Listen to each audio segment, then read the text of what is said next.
It is a symbolic flower of the spring season, a time of renewal. You know, in the Japanese culture, the custom of watching these blossoms dates back at least 1,000 years. Yet this spectacular show is never guaranteed. We're talking about the cherry blossoms. They're extremely temperamental. You know, abnormal weather in winter and early spring can threaten the blooms and even cause them to be lost, with trees skipping the blooming stage altogether and going straight to leafing. But thankfully, this is not one of those years. Hello, everybody. Happy Friday. Great to have you along here today. I know we're a little bit late, but I appreciate your time and support as we start out episode 55 of Here and There. My name is Anwar, Knight, your host. I appreciate you joining me as we end off the week. What a way to do so, right?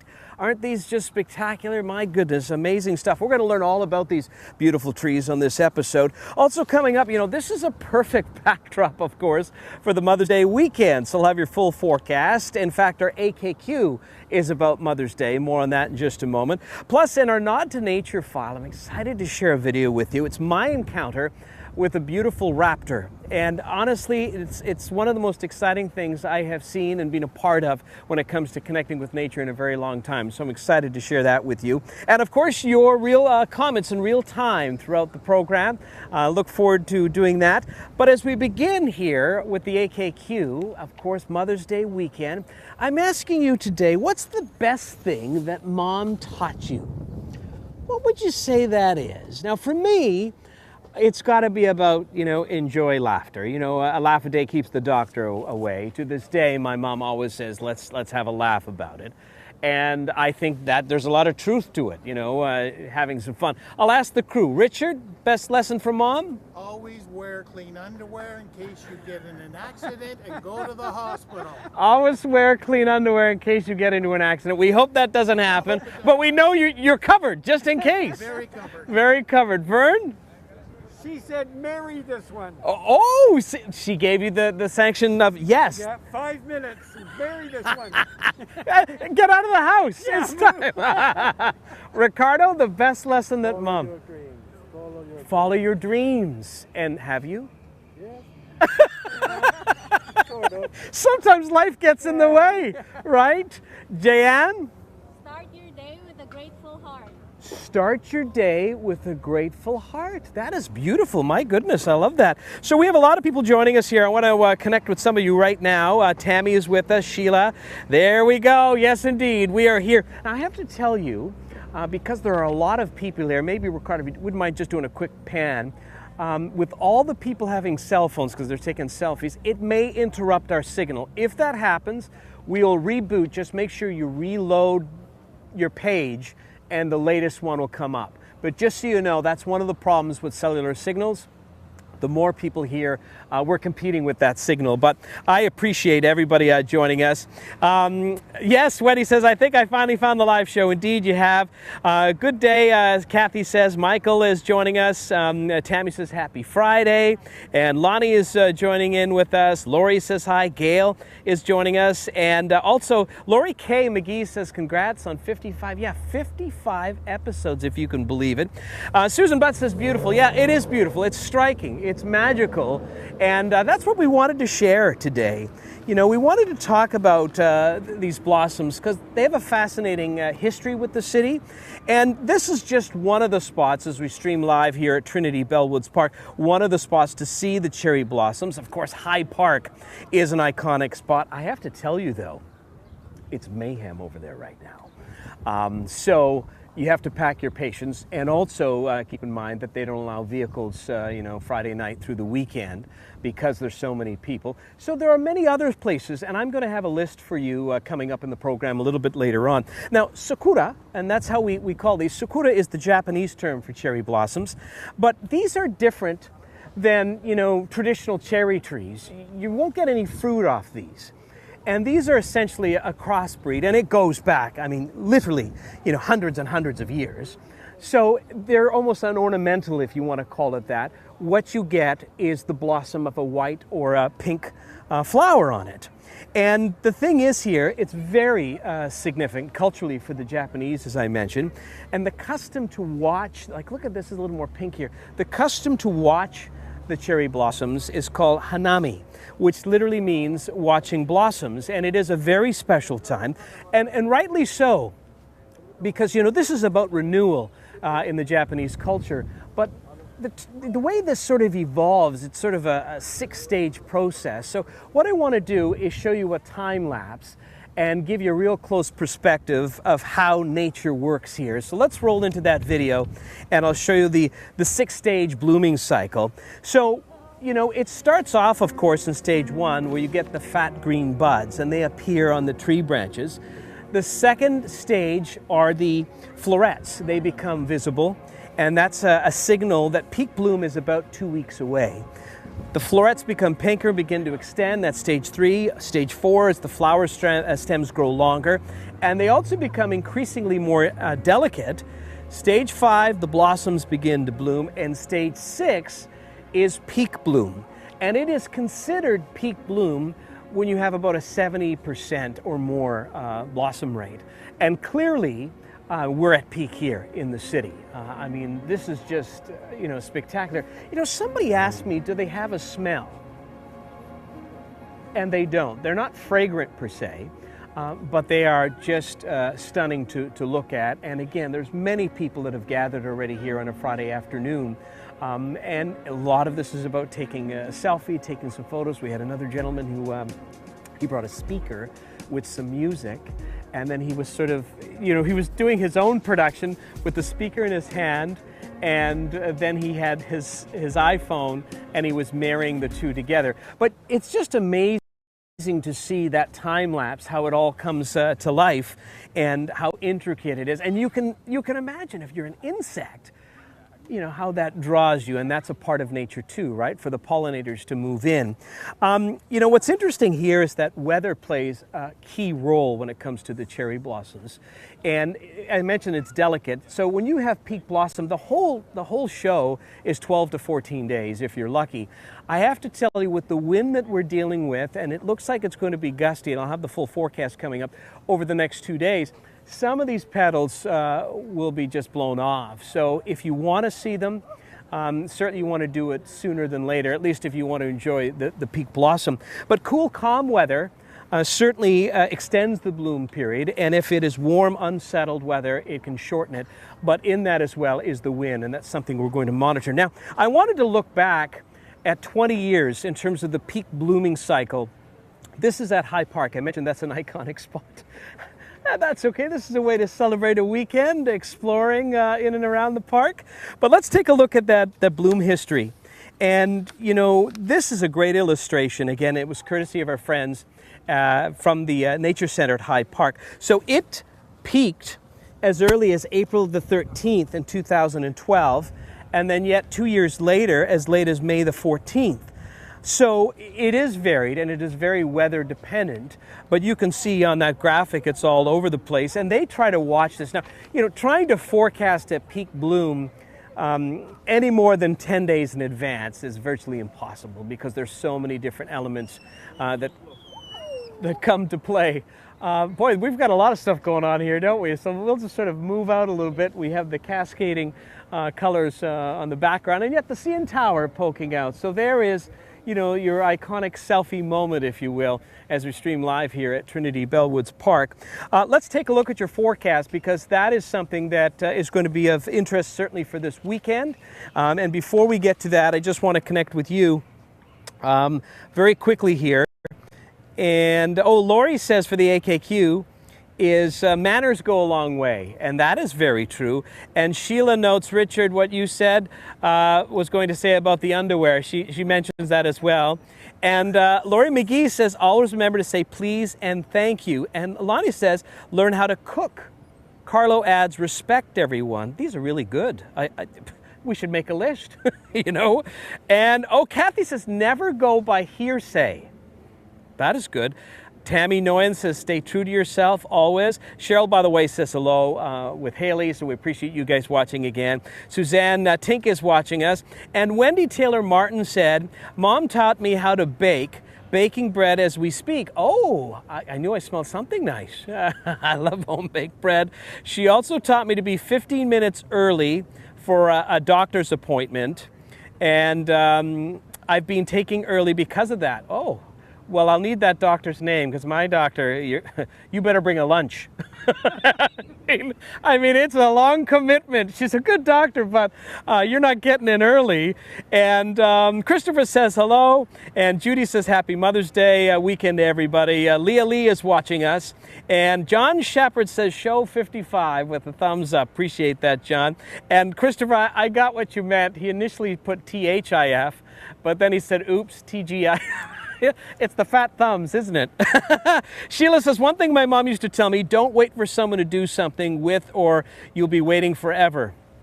That's true, and I think we've learned that now more than ever with COVID, right? Connection with family and friends is important, and why delay? You know, pick up that phone or send that text and say, hey, let's meet up, let's connect. Because life is, short, as they say. So let's see here. We're going to continue before I get into the forecast. Joanne says, by the way, thank you very much for showing these beautiful trees. Lonnie says it's amazing. And Judy says it is perfect for Mother's Day weekend. Yeah, I know, right? It is perfect. Absolutely. Laura adds, the blossoms are incredible. There is no artist more talented than Mother Nature. So true. And I think that's why we have many people trying to capture it. Let's take a look at your forecast, guys. We'll start off by letting you know that the weather is brought to you by the Big Blue Marble podcast. Listen in as I feature undeniable stories of our changing planet and the amazing people trying to save it. You can catch all the episodes on your favorite podcast player, also at bigbluemarble.earth and on my website at anwarnight.com. We're going to start with our national perspective. So we have a pretty decent storm system that is trying to punch into the lower Great Lakes. The good news is a ridge of high pressure by James Bay is stomping on it. So it's not allowing that energy, the core of that moisture, to move into the GTA. The cloud shield certainly well ahead of it is moved in across Toronto. The rain will be down to the southwest, so that's something that we'll continue to monitor. Now, if you look at that map, though, there's also some reds and yellows for the U.S. Some areas in around the U.S. southeast could see over 4 inches of rain, 100, 120 millimeters. Again, not in our forecast, but the rain will be into the southwest. Let's take a look at it for the Toronto area. Overall, you will see, I'm saying cloudy with sunny breaks. There will be some breaks, but the cloud shield will continue, as I mentioned, with that approaching system. So we'll be dealing with that, but it's dry. And the further north you go, the further away from that cloud shield, from that system, you get bright skies. So it's really a very pleasant Friday. High of 15 degrees, windy at times, that's for sure. Easterly 25 to 50 kilometers an hour. Then scattered clouds for the overnight with some clearing down to 7 degrees. Your sunset is 8:25. Northeasterly 30 to 60 kilometers an hour. For the rest of southern Ontario, you can expect overall variable skies. Cloud cover will be quite thick into the southwest, as I mentioned, with those rain showers. 16 to 18 degrees, again, very windy. And then as we look at the overnight period, we're going to see a clearing trend, but the southwest will continue to keep their cloud.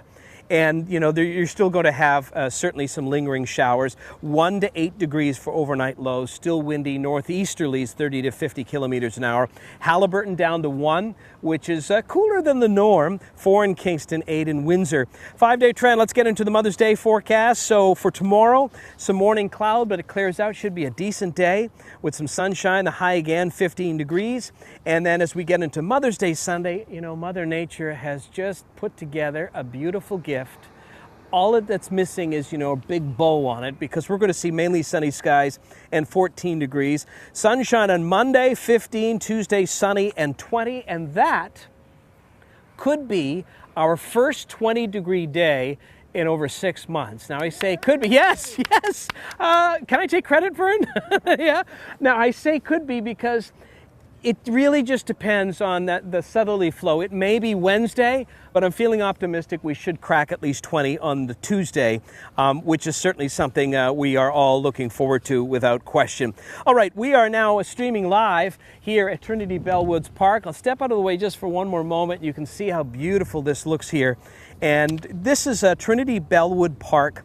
It's a 36-acre green space that has hosted a significant part of Toronto's history. So let's take a little bit of a tour this way, and you'll get a better perspective how big this is. I mean, it's quite modern now in terms of the amenities. You have tennis courts there. We'll just walk down this way. And there are many paths, so the other beautiful thing is that in terms of accessibility, if you have, issues with walking for a long period of time, if you're in a wheelchair or a walker, you have some paved pathways, so that is easy. And, you could take mom out if you wanted to go for a stroll, and all the conditions are quite safe here because it's a nice paved roadway. First summer of COVID. So they made these little painted bubbles on the grass if you wanted to come out and have a picnic, so everybody kept their distance. This was that park, just for those who may have seen it on the news. So if you scan around here, though, you can see that there's a lot of trees here. This was really once home to Trinity College. And at the time, this was one of the city's most impressive educational institutions. Now, it dated back, we're talking 170 years, right, into the 1850s. And apparently still lying here on the grounds are still some of the foundations of that iconic building. Now, of course, it's buried, but there was some talk about, maybe doing some digging up on that, and because it's part of history and exposing some of it. So don't be surprised in some areas if you do happen to see a footprint of concrete or masonry in some of the grass. It may be well buried, I'm not sure, but I did a quick check. But I found that very interesting. And again, we're going back to the 1850s. But it was demolished about a century later.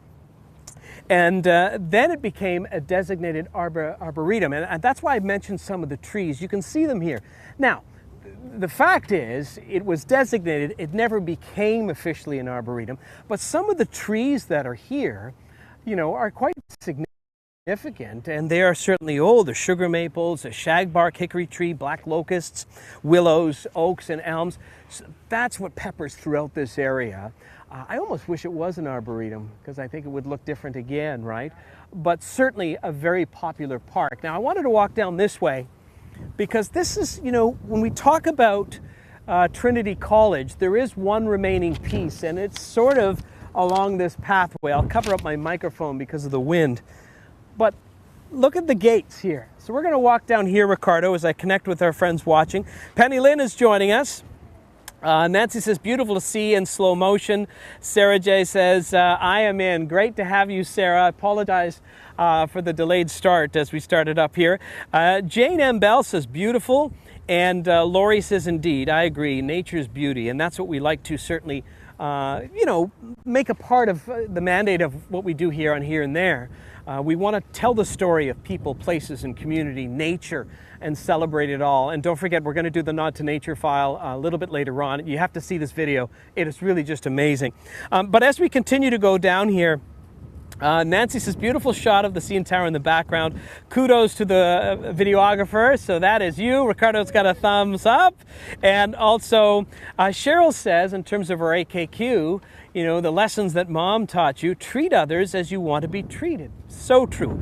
Lois says, great blooms, and hello from Lindsay. It's good to have you. And Gail says, never think anyone owes you anything, and don't take anything for granted. I think that too is so true now more than ever.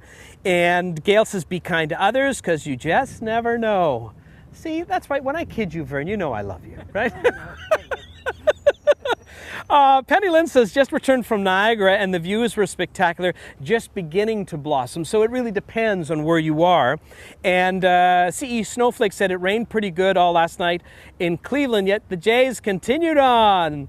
And Judy Bryan says, for the AKQ, never expect others to do for you what you can do yourself, unless it requires the latter, then volunteer to hold it. Yes, that's true. Linda says, great forecast. Tammy says, fabulous weather. And Judy also adds, I hope it warms up soon. The hummingbirds are back and camping season starts next weekend. A lot of people are looking forward to that. Anyway, I wanted to mention, what is left of Trinity College, and it is this. And what we'll do, we'll go from the other side because it's quite spectacular. But these are, the iron gates.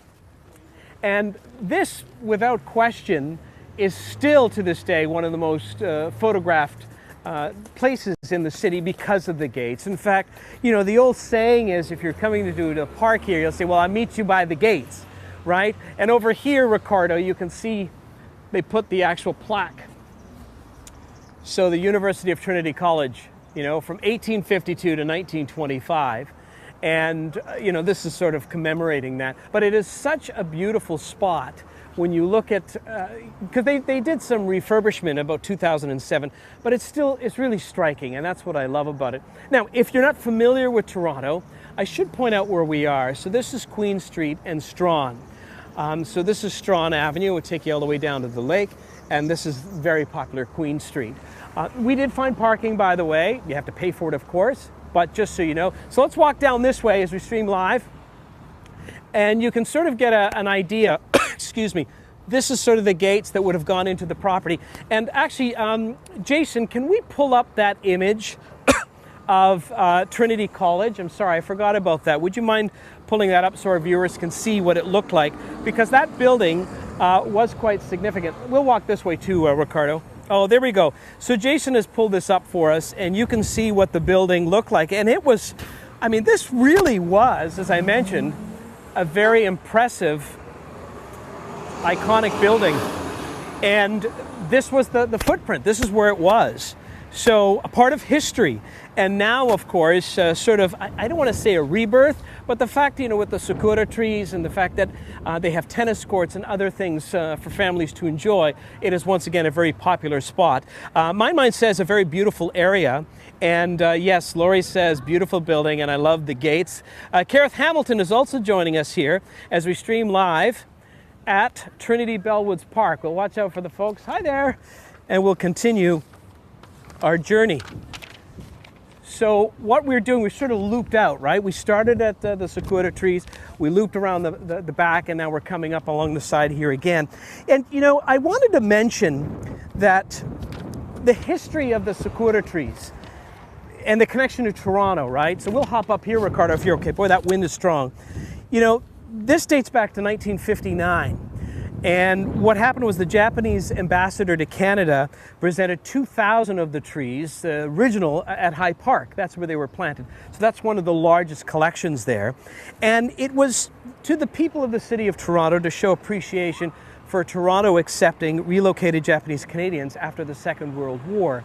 So it was, for friendship.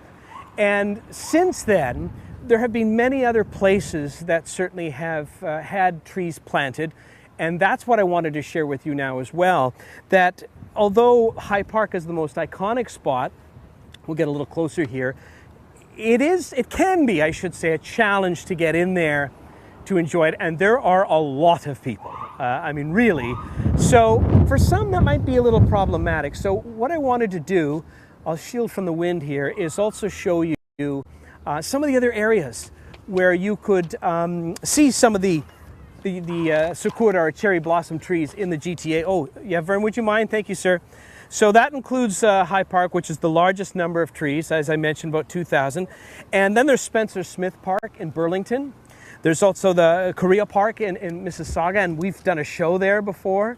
That's another beautiful, it's a Japanese garden park, so that is something you should check out.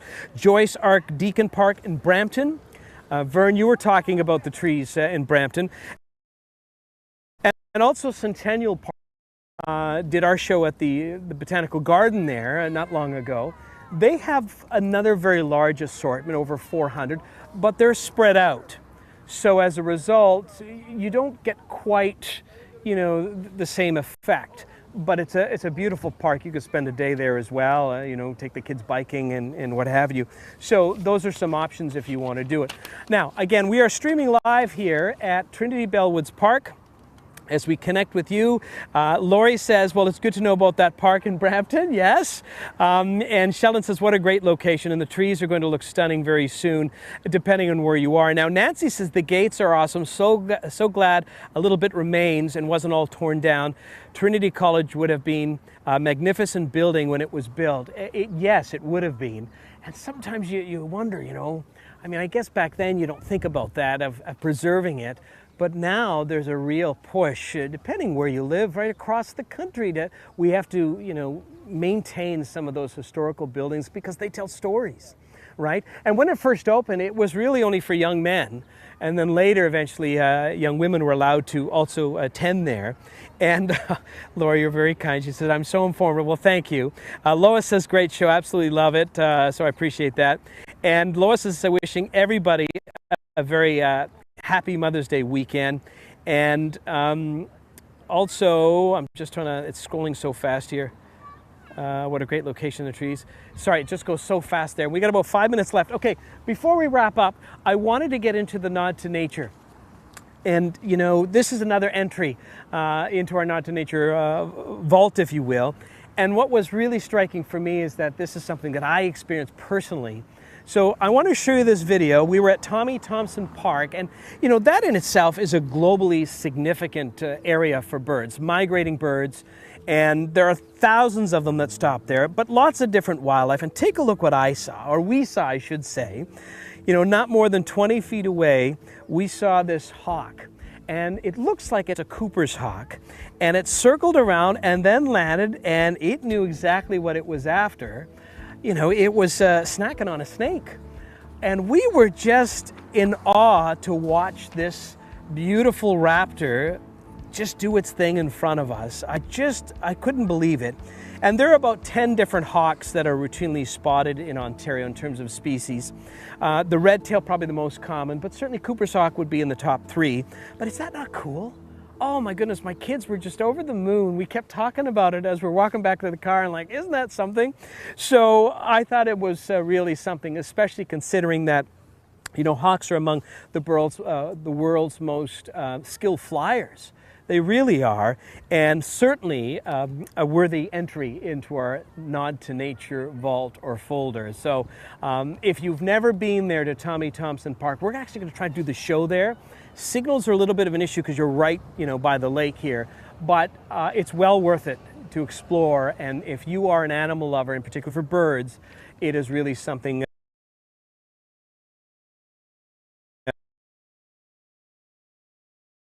to check out. So I encourage that.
And with the cell signal, sometimes we're getting some interference, but we're going to wrap up anyway. I want to thank everybody for joining me today. And again, you know, if you can, share those Parade of Hearts, like the page as we continue to grow. And if you're watching us live on YouTube, thank you for doing so. Please like and subscribe to my channel. And I look forward to connecting with you again for episode 56 of Here and There. Until then, my friends, have a wonderful, safe, and happy Mother's Day weekend. See you later, guys. Bye-bye.